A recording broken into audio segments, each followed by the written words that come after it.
in Accra.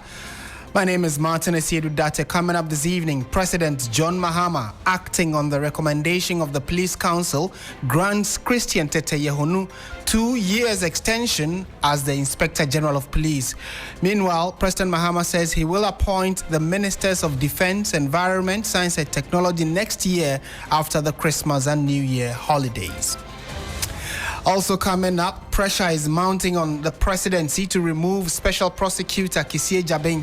We'll bring you more on a street protest aimed at reinforcing that demand. And later, Education Minister assures no students will be denied the right to practice their religion as Supreme Court orders Wesley girls to respond to Muslim students' suit. Details of all of this and more coming up for the next 1 hour. Do stay with us. Before that, let's bring you the news summaries. In the news summary tonight, the government of Ghana, through the Ministry of Health, has announced that all arrangements are in place for the acquisition of a DNA testing device for the Noguchi Memorial Institute for Medical Research. Now, speaking to the media at the 2025 annual research meeting of NMIMR at the University of Ghana, the Minister for Health, Kwabena Mintakando, revealed that President John Mahama has directed the immediate procurement of the new DNA testing equipment to boost national diagnostic capacity. In other stories, the Police Council has recommended a 2-year contract extension for the Inspector General of Police, IGP Christian Tetteh Yohonu, ahead of his mandatory retirement in December 2025. Now, the proposal has been submitted to President John Mahama for approval. Now, we'll tell you this. If endorsed, the extension will enable IGP Yohonu to continue steering the Ghana Police Service as it advances ongoing reforms, modernization programs, and critical national security operations. The Tafel Circuit Court in the Ashanti region has remanded a 36-year-old sex worker into prison custody for allegedly pouring hot water on her 9-year-old sister and inflicting knife wounds after the child defecated in the room. Now, the accused, Beauty Alakwe, has been charged with assault and causing harm. The victim, Ruth Wisdom, is currently under the care of social welfare officers in Kwabre East who are overseeing her treatment and her well-being. And finally, the deputy presidential spokesperson, Shamima Muslim, has assured Ghanaians that no citizen should fear exercising their constitutional rights following a petition delivered to President John Mahama calling for the removal of Special Prosecutor Kissi Agyebeng. Now, the petition was presented during a march organized by a group of citizens who claim the Special Prosecutor has failed to fulfill his mandate. Now, lead convener Apostle Abraham Labi Lincoln described the demonstration as a way to highlight perceived inefficiencies at the office of the Special Prosecutor. And again, remind you that this is on our website, 3news.com. Martin, over to you. Thank you very much. Let's settle for the details of our stories now. We're starting from that which came in a few minutes ago, I should say, having to do with the Inspector General of Police. So the Police Council has formally recommended a 2-year post-retirement re-engagement for the Inspector General of Police, Christian Tetteh Yohonu. 3FM sources confirmed that the recommendation made ahead of the IGP's mandatory retirement in December 2025 was submitted to President John Mahama for approval. Now we are learning that the President has accepted the Police Council's recommendation. In a letter dated November 25, the President indicated that he had approved the extension based on his confidence that the IGP would continue implementing the ongoing police reforms and strengthening the operational effectiveness of the service. This development, however, appears to mark a departure from an earlier directive issued in a letter dated the 2nd of April 2025, signed by Dr. Callistus Mahama, the Executive Secretary of the President. That directive suspended the granting of post-retirement contract appointments to retired public service staff with immediate effect. Mr. Yohonu, who is the current IGP, was born on the 27th of December 1965, and he will turn 60 next month and should have been on administrative leave by now, pending his retirement. But he has been granted extension up to December 2027. Clearly, it looks as though that for those who may be following or watching us on Facebook, where this bulletin is streaming, and on our YouTube page as well, you can see on your screens shortly some timelines that we are working with. For instance, that the appointment of the Inspector General of Police was done on the 13th of March 2025. He was sworn into office by President John Mahama the next day after his appointment, which was the 14th of March, and he is the 31st Inspector General of Police since Ghana had a service to make sure that the citizens were protected.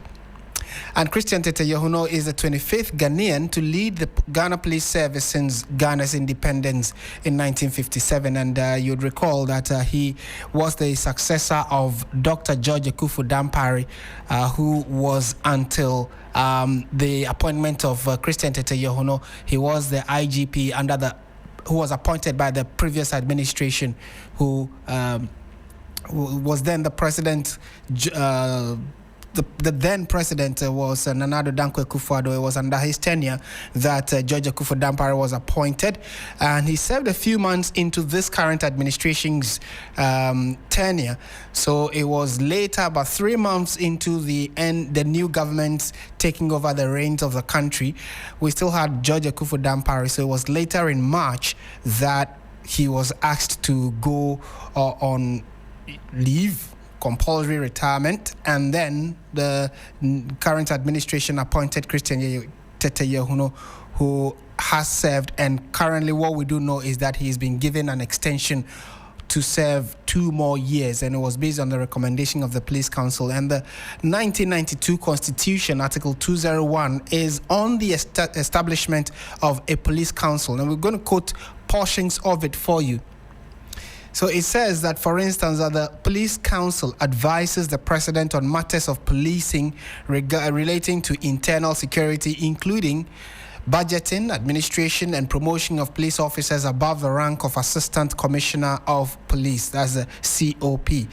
Again, the membership of the Police Council consists of the current Vice President, who is in the person of Her Excellency Nana Jane Nana Opoku Agyebeng. I recall that the president has corrected the entire country that the proper arrangement of the vice president's name is Professor Jane Nana Opoku Agyebeng. So yes, she is the chair of the Police Council, and that position is always chaired by whoever is Vice President of the Republic. So it used to be Dr. Mahmoud Bawumia when he was Vice President, and it goes as far back as when the Fourth Republic started. And then the members who make up the rest of the Police Council include the Minister for the Interior. This time around, it is Muntaka Mohammed Mubarak. The Inspector General of Police himself is a member of the Police Council. The Attorney General, or a representative from the Office of the Attorney General, is a member of the council.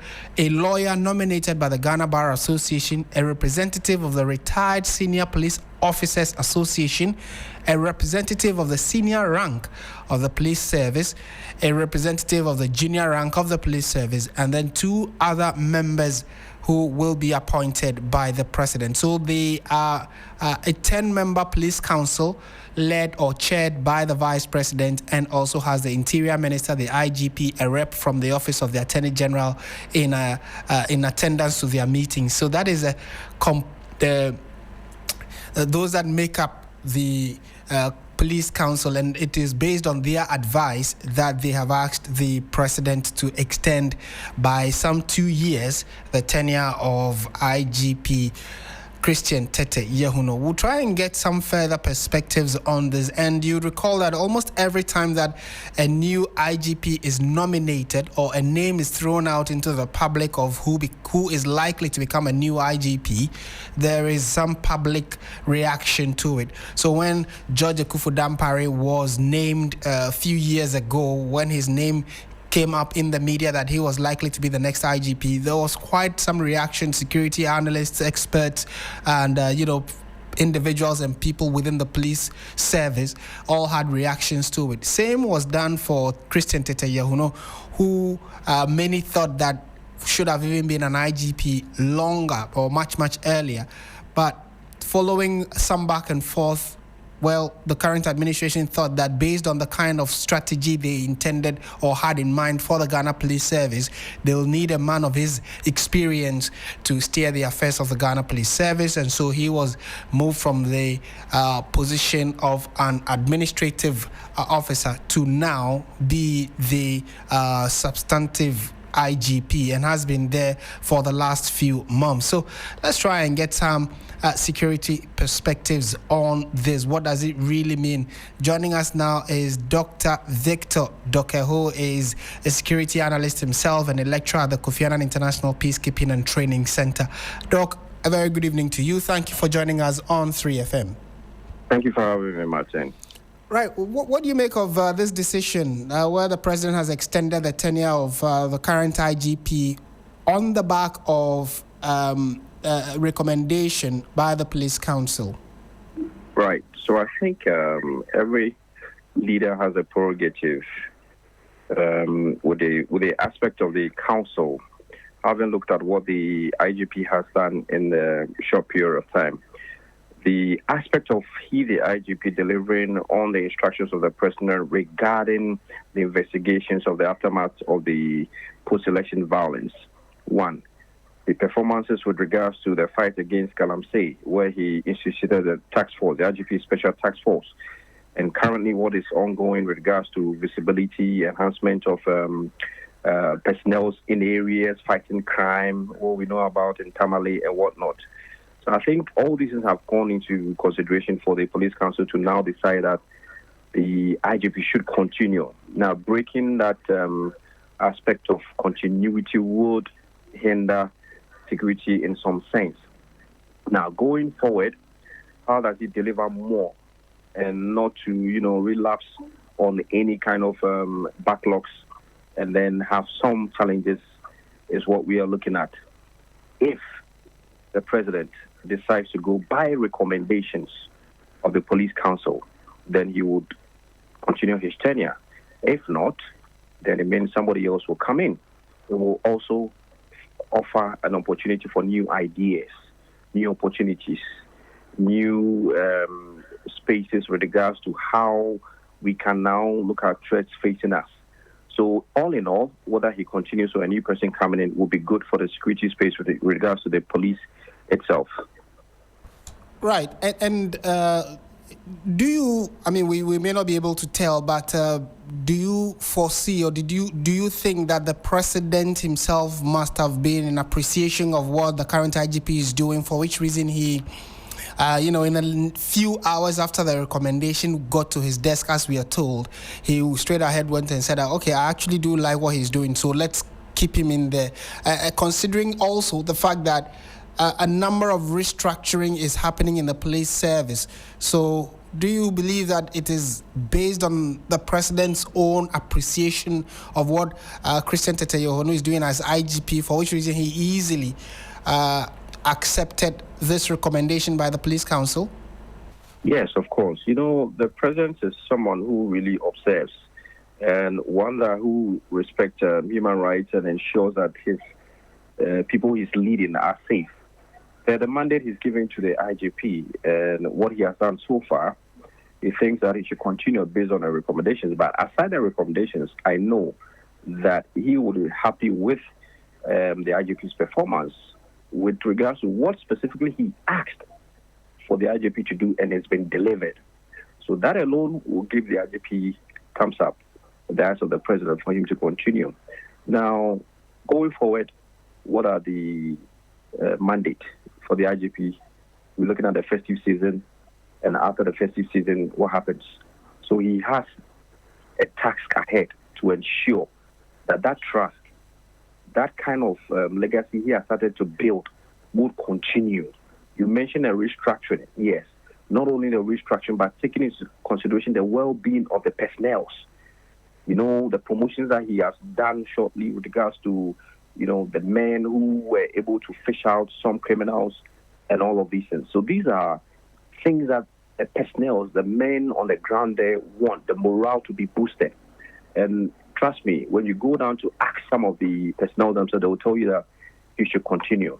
So I think all of this added has given the president himself, as a citizen, first of all, the interest or the prerogative to, put a stamp to it that the IGP should continue. And one of the praise this current IGP is enjoying is the fact that he was able to immediately investigate and put a report together on the the 2020 and 2024 election violence. Very much so. Yeah, so that is one of the things he's getting praise for. Exactly. I mean, take for instance, your boss asks you to do something within, a space of some limited time, and you do it. What happens? You either get a promotion or anything, or that's a reward. So, right now, the concern that a few have also raised is the fact that, his extension could block other people that were also in line, hoping that maybe in December, when his retirement fully takes over, then they can also get to lead the police service. How does this come to you, and how can Christian Tetteh Yohonu as IGP try to reason with the other COPs so that there is no undermining or bad blood or unnecessary tension amongst them? If I'm not mistaken, the current crop of COPs we have are supportive. Why do I say so? Almost everywhere the IGP in his initial visits, we see the COPs forming the police management body, also going along with him. So the IGP is someone who likes to carry his subordinates along, or the management body along. So I wouldn't be surprised that all the COPs are in support of him continuing, so that the chain of security will not be broken. However, this kind of role he's enjoying now would only be challenging if he breaks that chain of trust with regards to him not carrying the police management body along with his decisions. So collectively, they all take decisions, plus the IGP himself.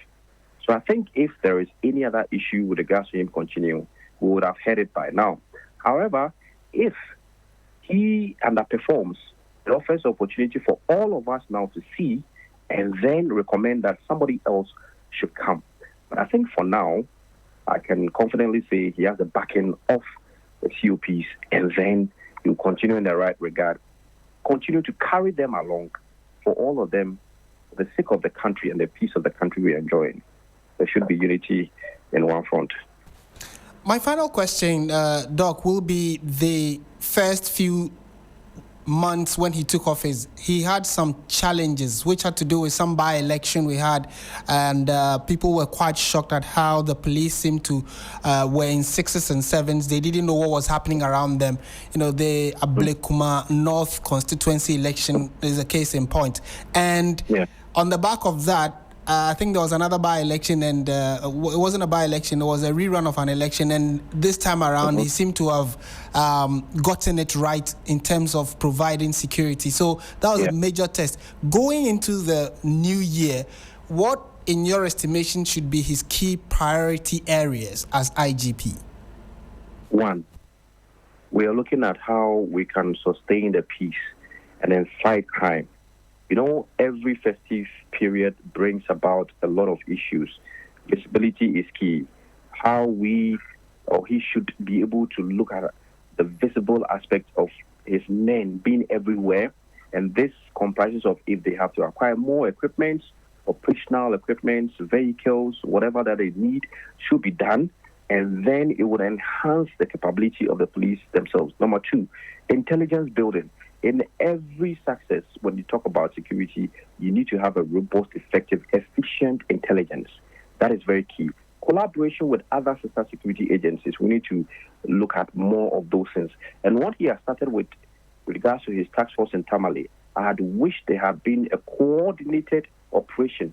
So while Tamale is ongoing, Accra is ongoing, Sunyani is ongoing, Takrady is ongoing, Cape Coast is ongoing. So you only have criminals, running or trooping to other places and hiding and then coming back. So these are areas for one that I think you should look out for, and then, put in more efforts for the personnel to be also enhanced in these areas for us to have a safe festive season. Right. We are grateful for your time and your thoughts as always. Thank you so much. Thank you very much. And we've been speaking to security analyst and lecturer at the Kofi Annan International Peacekeeping and Training Center, Dr. Victor Doke, on the announcement of the extension of the tenure of the current IGP, Christian Tetteh Yohonu, who, based on the recommendation of the Police Council, the President has agreed and extended his tenure for the next 2 years. He was due for retirement next month, which is December, which is the year in which he was born, the month in which he was born, actually. So this coming December, which is next month, would have been his 60th birthday, but following the new development, he would have to be at post for at least the next 2 years. If you go to our website, 3news.com, you get to read the various reactions that are coming in, and also on our various social media handles, people are sharing their thoughts. You can also share yours with us on our Facebook page, 3FM 92.7, and on our YouTube channel. We are streaming this bulletin there. Your thoughts are always welcome. Staying on security matters, President John Dramani Mahama has announced his intention to appoint Ministers of Defense, Environment, Science and Technology next year after the Christmas and New Year holidays. The President's comments come after several calls on him to appoint the substantive ministers following the passing of Dr. Edward Omane-Boamah and Dr. Murtala Mohammed in the helicopter crash of August 6.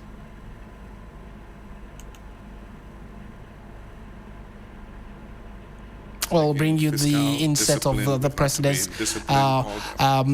position, or what he said regarding these two appointments that pressure has mounted on him to make, but it looks as though it has taken some time. So the President is considering clearly who needs to occupy these two positions, and especially the position of Defense Minister is very critical and must be someone that the President himself trusts and someone who has a very good understanding of security concerns in the country and can work very well or collaboratively with the security agencies, because especially the Ghana Armed Forces, they work closely with the Defense Minister.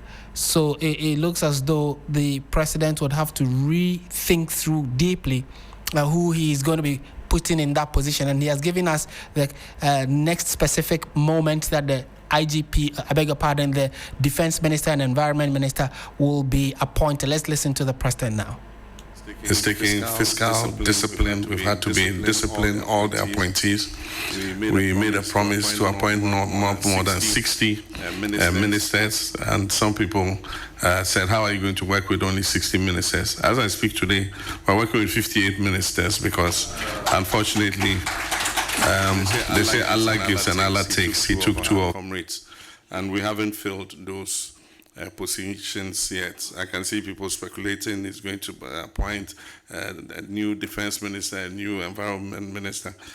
We're not in a hurry. I'll do those appointments next year after the holiday, the Christmas and the New Year. We'll fill those positions. And so those speculating about somebody going to be appointed tomorrow and all that, I mean, just take your time. Go and enjoy Christmas, and then after Christmas, we will take a decision on those ones. It's taking fiscal discipline. Confirming that, yes, after the festive season, we will get to know who becomes the new Defense Minister and the Minister in charge of Environment, Science and Technology. Still listening to 3FM, this is Hot Edition on 92.7. Let's go on to some other stories. Now, the Presidency has assured organizers of the Agronifarm demonstration of a swift and decisive response to their petition demanding the removal of the Special Prosecutor from office.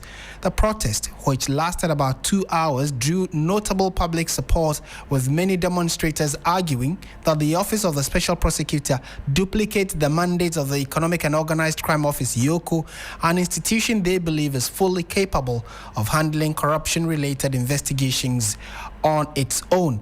George Queening, who followed the demonstration, has more in this report. The Agronifarm demonstration began from the Obra Sporters Circle through some principal streets of Accra, including Ring Road, Asalam Down and Akweje Interchange.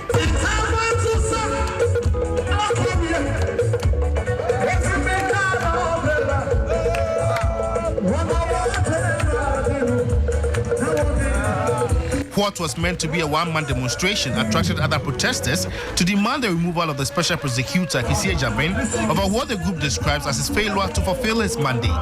Apostle Abraham Labi Lincoln is the lead convener.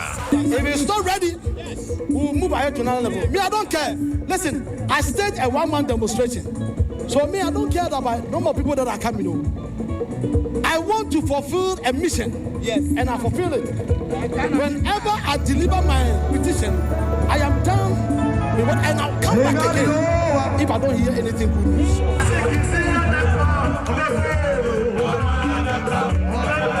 Some use the platform to champion their own agenda. Wouldn't you rather stay in the house rather than, No. If today is war, I'm among. You get it? So when the good is coming, I have to be among so that we embrace the good thing. What exactly are you protesting? Now, what I'm protesting, I want the president to continue the disability common fund. She increased it, and we want so many things to be done for us. We asked some of the protesters whether they knew the reason for the protest. Honorable Kissi Agyebeng Massaway. Who is Agyebeng? Mr. Honorable Kissi, the leader for Ghana, president for one side. So You must what away. Yes, sir. Are you really sure about what you are protesting? Do you know what you're protesting? I'm sure because there's you are leaving for some office place for one side. So this line need come and talk something for this Ghanaian people, but I don't come. The protesters arrived at the Jubilee House to present their petition. The petition was received by Deputy Presidential Spokesperson Shamima Muslim. He is a president that believes in the rights of the citizens of Ghanaians, and he has assured that no citizen must feel fearful in their expression of their rights. And so we see your demonstration here today as a way of activating our constitution, which is a live document. So you are welcome, and we are happy to receive your petition. The petition has been received by the presidency.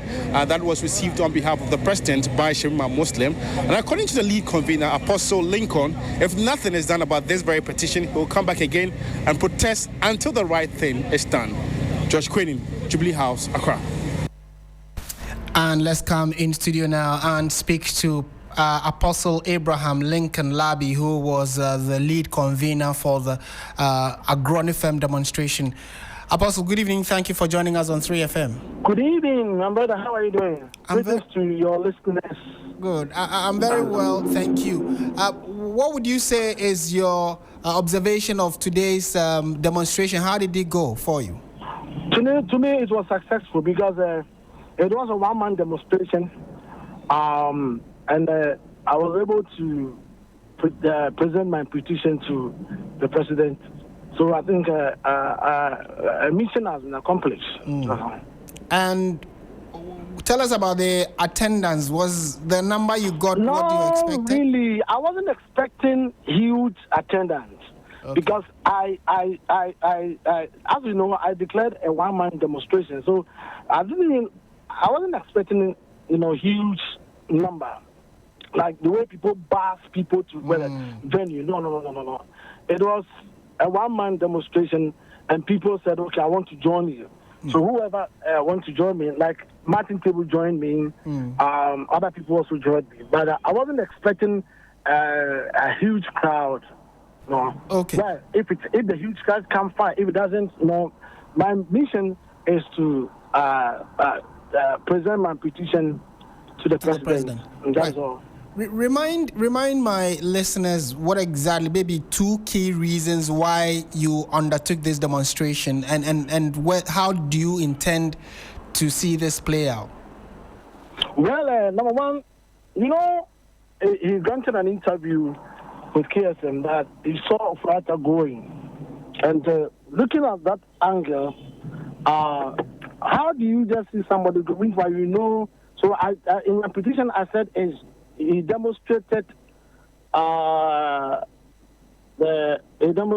bad faith.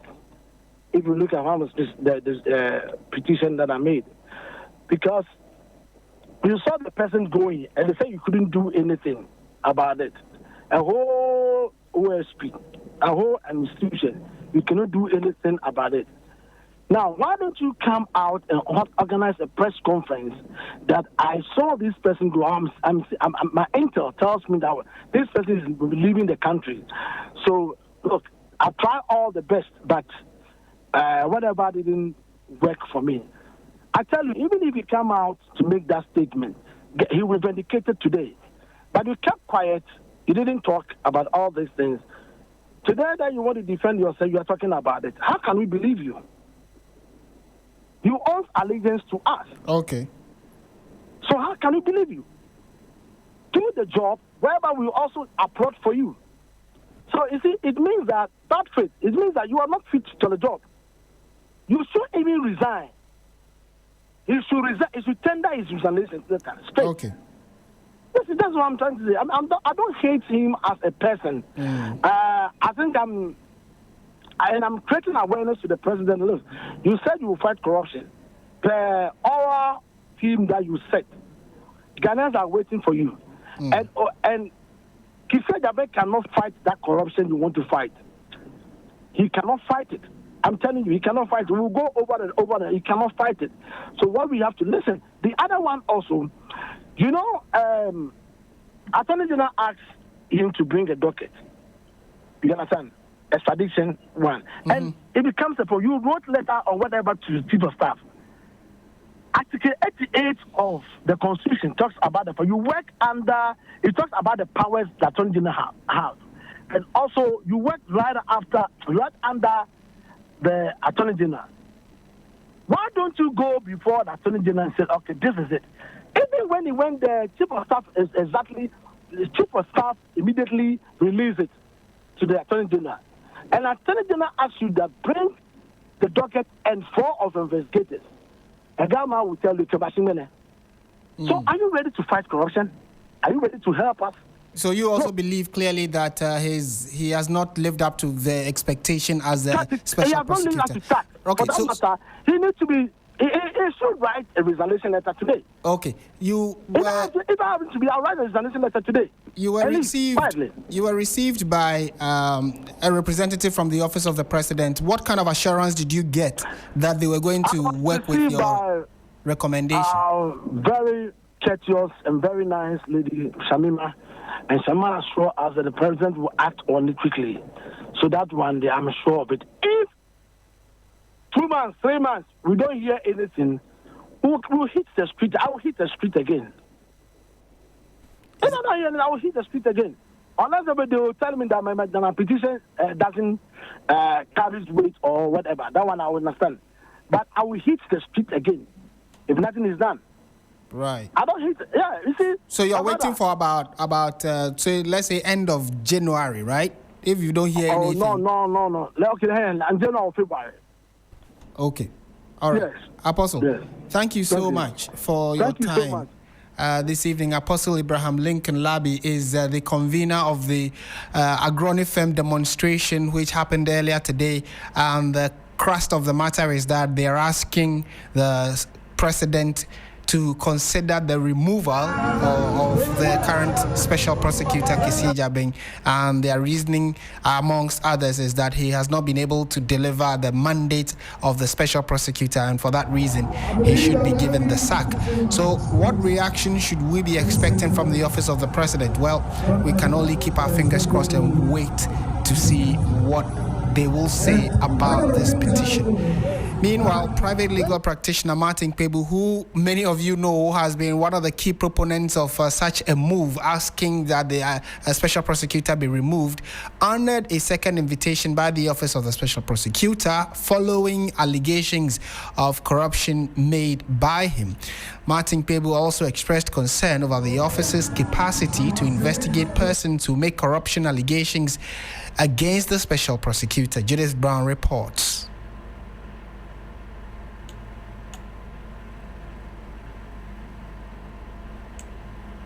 The special prosecutor invited him to office for questioning, an invitation he promised to honor.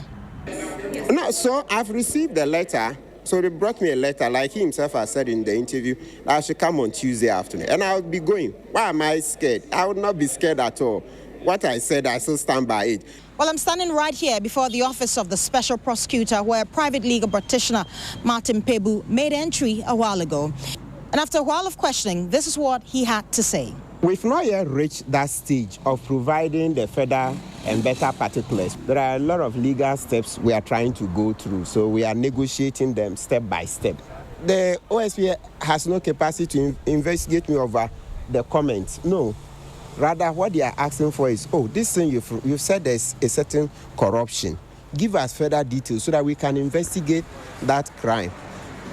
That's it. So I now run away. But because it concerns the head himself, Special Prosecutor, and then some senior officers, usually the best thing is that you want to get a neutral body. My problem is not with the office. The office should stay. I'm just saying that because Kissi Agyebeng sat, he said he got, not just that, he got the information that Ken Ofori-Atta was about to flee Ghana.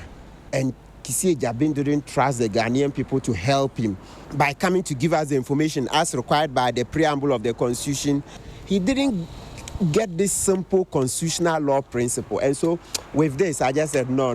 He can't stay in that office. He can't. And that is the voice of Martin Pebu, ending the report by Judith Brown. Away from that, the Education Minister Haruna Iddrisu has stressed that government will ensure no student is deprived of their right to practice their religion.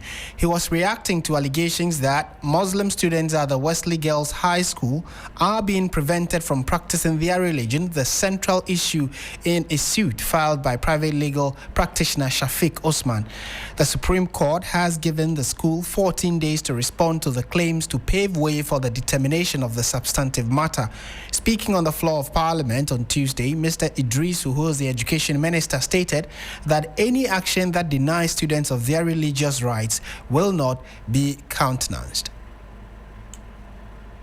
Mr. Speaker, let me also use this opportunity in debating the budget, since I speak as the President Minister for Education, that there is some ongoing debate on restrictions on Muslim students in Wesley Girls, which conflicts with international human rights standard and even standard expected of us in Ghana's Constitution under Article 33(5) and 26(1) of the Constitution. And then to assure our colleagues that we have a duty to uphold the rights of every Ghanaian child and to uphold the rights of every Ghanaian citizen. No right is divisible, and that we will not countenance any action by any person to deny any Ghanaian girl the opportunity to profess or practice any religion. Mr. Speaker, let me conclude. And so that is Haruna Iddrisu, the Education Minister, making it very clear that the decision by the Wesley Girls Senior High School to prevent some Muslim girls or Muslim students from practicing their faith was not going to be countenanced. So like we indicated, we are all awaiting to see the 14-day period in which the school has been asked to reply or give its response to what exactly happened, so we can all have a clear picture of the way forward in handling this issue. This is not the first time such an issue has happened, so you would want to necessarily also follow, or if you go as far back as a few years ago, we have had issues of the hijab, we've had issues of why people who have different religious orientation cannot be in some schools. So it's quite a very touchy subject. However, let's bring you a bit more elaborate backstory and the way forward on some of these issues following the suit that has been filed by a private legal practitioner against the high school, Shafiq Osman. A high-stakes constitutional battle is unfolding at Ghana's Supreme Court, one that sits at the crossroads of religious freedom, educational policy, and the identity of faith-based public schools. At the center of the suit is private legal practitioner Shafiq Osman, who has dragged Wesley Girls Senior High School, the Ghana Education Service, the GES, as well as the Attorney General to court. His argument is simple but weighty, that Wesley Girls' long-standing policies prohibiting Muslim students from wearing the hijab, fasting during Ramadan, and observing certain Islamic practices breaches Ghana's constitutional guarantees of freedom of religion and rights. Osman's case paints the school's policies as discriminatory and unconstitutional. His core claims are that Muslim students are being unfairly targeted using Articles 21(1)(b) and 21(1)(c), which uphold freedom of religion, thought, and conscience, Articles 26, which protects cultural and religious practices, and that public schools must remain neutral. In short, the plaintiff contends that constitutional freedoms cannot be set aside simply because a public school prefers a particular religious tradition. But the state sees it differently. Representing Wesley Girls Senior High School and the GES, the Attorney General argues that the school's Methodist foundation is not incidental.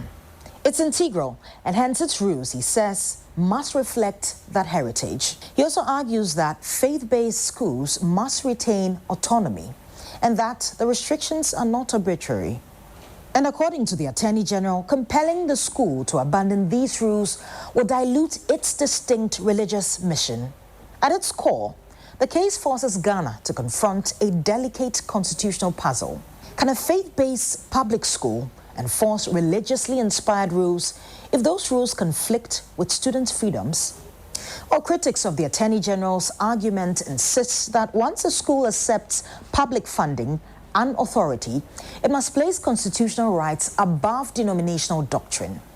Others argue that faith-based schools have the right to maintain their identity even within the public system. While in the end, the Supreme Court's verdict, whenever it may come, may reshape the landscape of religious expression in Ghana's public school and redefine how faith and constitutional rights coexist within educational institutions. Judith Brown, TV3 News. Right. And you can find more of that on our website, 3news.com. And like we indicated, your thoughts are also very welcome on our various social media platforms, and specifically on the Facebook and YouTube stream of 3FM 92.7, where we are streaming Hot Edition, which is live from our studio here at Adesanwe Kanda in Accra. And let's take a quick trip to Parliament, because news just coming in indicates that, coming on the back of what the Finance Minister captured in the 2026 budget, where he gave clear indications that the COVID-19 levy will be repealed, well, we have news that it actually has just been repealed. Our parliamentary correspondent, Christian Yali, joins us for a quick chat. Christian, give us clear confirmation and what the numbers were looking like in terms of those who were in agreement of the repeal. Martin, actually, when you look at it over the period since that announcement was made, we have known that both sides of the House have been in consensus when it comes to abolishing the COVID-19 levy. And so what was the remaining factor was a legal backing to that. And just like you indicated, the day the Finance Minister made the announcement during the presentation of the 2026 budget, he also laid before the House the new repeal bill, which was sent to or referred to the Finance Committee for consideration. Today, the committee brought the report. It was read for the first, second, and third time, after which it has been passed. But just to also bring our listeners up to speed, we know that the COVID-19 health recovery levy was introduced as part of fiscal measures to mobilize additional revenue to support the country's response to the COVID-19 pandemic, and also to facilitate economic recovery in the aftermath of the crisis.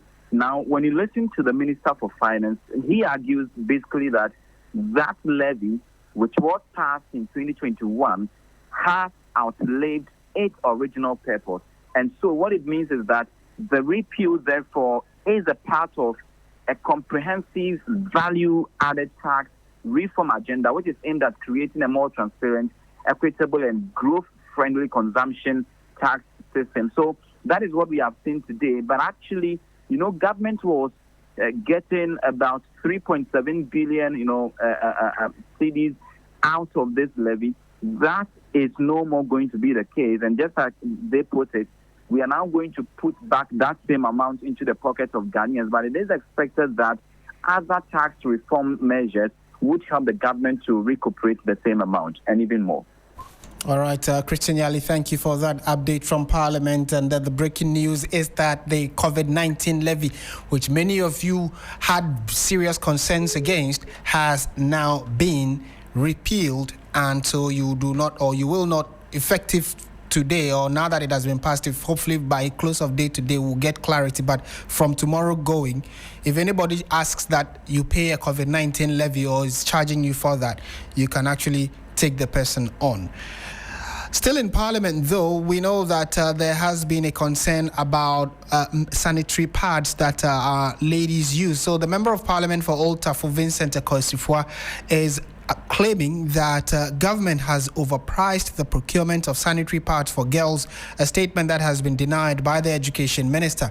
The 2026 budget has allocated 292 million cedis for the distribution of free sanitary pads for girls. But the NPP legislator says only 6.6 million of those packs of pads have been distributed out of the amount allocated, which means a pack of sanitary pad was bought for 44 cedis, above the standard market price. On the floor of Parliament, the Education Minister clarified that the 6.6 million distributed is not the final number, as government is still procuring more of those items. So let's listen to Vincent Ekosifwa, and then we can, on the back of that, see if we can throw in Bismarck, who is set to give us the latest in the world of business. In the 2025 budget, they themselves said it, that they are allocating 292 million Ghana cedis to purchase 1.3 million packs of pad. What that means is that, assuming that all the 292 million Ghana cedis was used, a simple calculation will give you 225 Ghana cedis per pad. Now, in the 2026 budget, when they came to this floor to now account to the people of Ghana how many pads has been distributed, in the 2026 budget, they stated that they have distributed 6.6 million pads. They have repeated the same figure in Appendix 4A of the budget statement.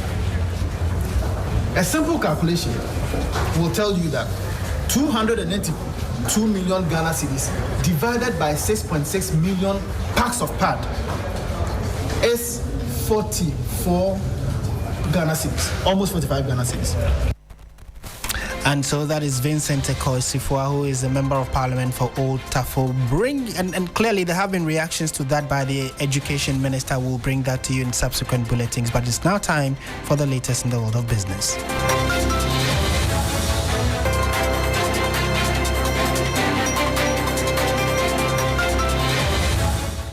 Hello, good evening, and welcome to the business segment on Hot Edition on 3FM 92.7 with me, Bismarck. Coming up tonight, professional services firm Deloitte flags Bank of Ghana's 10% non-performing loans target as highly ambitious despite improvements in banking sector asset quality.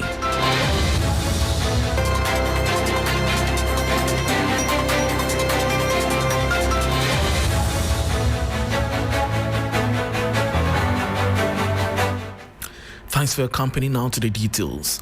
Professional services firm Deloitte Ghana is cautioning that the Bank of Ghana's plan to cut non-performing loans to 10% by the end of 2026 remains highly ambitious, even as the banking sector records steady gains in loan recoveries, asset quality, and lending conditions. There is more in the following 3 Business News Desk report.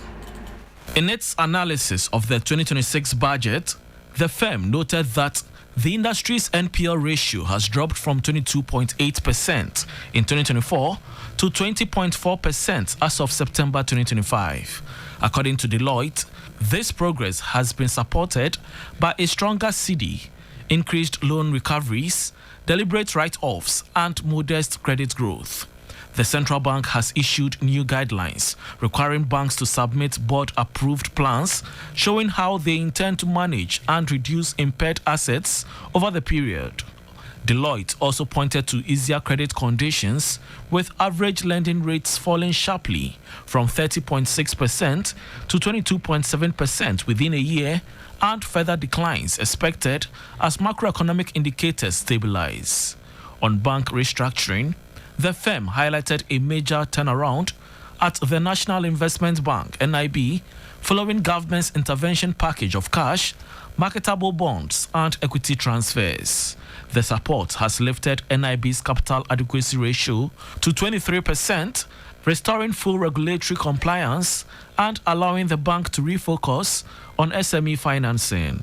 Deloitte added that the recapitalization of other state-owned banks could strengthen sector stability, protect jobs, boost investor confidence, and prepare them for future listing on the Ghana Stock Exchange. And that was a 3 Business News Desk report on professional services firm Deloitte flagging Bank of Ghana's 10% non-performing loans target as highly ambitious despite improvements in banking sector asset quality. Still on the banking sector, Ghana's external buffers have received a major uplift, with gross international reserves now exceeding $11.41 billion. Bank of Ghana Governor Dr. Johnson Esiama disclosed the latest figures at the opening of the Monetary Policy Committee meeting, describing the development as a clear signal of improving economic stability. He noted that the reserve position, equivalent to 4.8 months of import cover, places the country in a stronger position to withstand external pressures and maintain macroeconomic confidence. Headline inflation is at 8.0%. Core inflation measures are between 5 and 7%, and expectations remain well anchored. The cedi has demonstrated resilience in 2025, supported by improved confidence, strong operational reforms in the FX market, and robust trade and reserve inflows. Gross reserves, on the other hand, have risen to over $11 billion, which are equivalent to 4.8 months of imports cover, and these are projected to reach 5 months by the year end. What stands out, colleagues, this quarter is the broad momentum in economic activity. Growth has been stronger and more diversified than anticipated. The first half of the year recorded 6.3% GDP growth. This was driven mainly by vibrant expansion in services and agriculture, while non-oil GDP surged to 7.8%. And that was Governor of the Bank of Ghana, Dr. Johnson Esiama, bringing us to the end of the business segment on Hot Edition on 3FM 92.7 with me, Bismarck. Also, for more business stories, please check out our website, 3news.com. Andrew Sefai is here for sports. Please stay.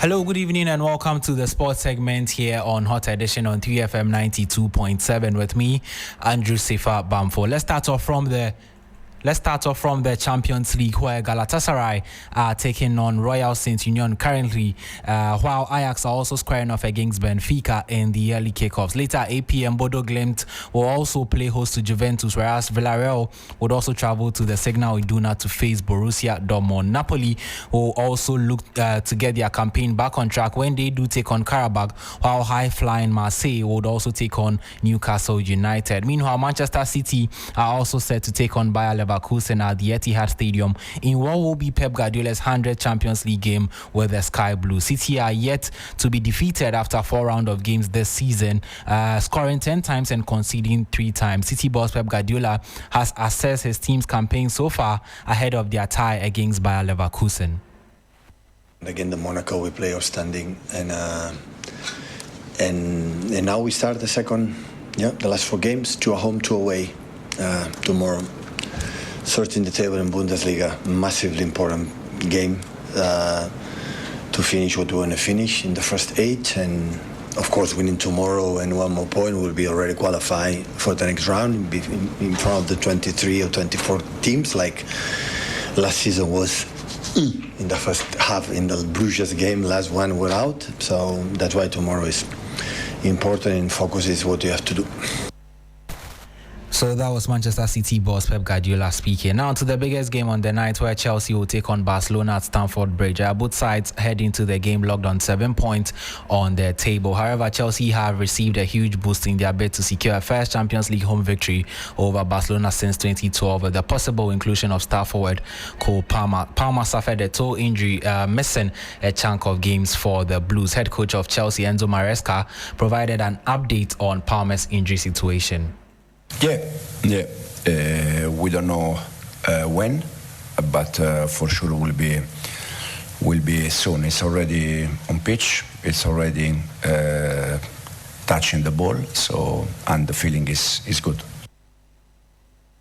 And so that was Chelsea head coach Enzo Maresca speaking ahead of their game against Barcelona. His opposite number, on the other hand, Hansi Flick, says Barcelona are going to adapt to Chelsea's style of play. So we always adapt to the opponent. Always, it's always the same. So we know how we want to play, but also, what is necessary for the opponent, what's necessary, or what he give us, or what kind of opportunities, and this is always like that. So it's not like we go in every game the same strategy. No, it's always different. And so that was Chelsea head coach Enzo Maresca. Barcelona head coach, I beg your pardon, speaking, Hansi Flick, ahead of their game against Chelsea. And so that's all for the sports segment here on Hot Edition on 3FM 92.7 with me, Andrew Sefa Pamfo. Good.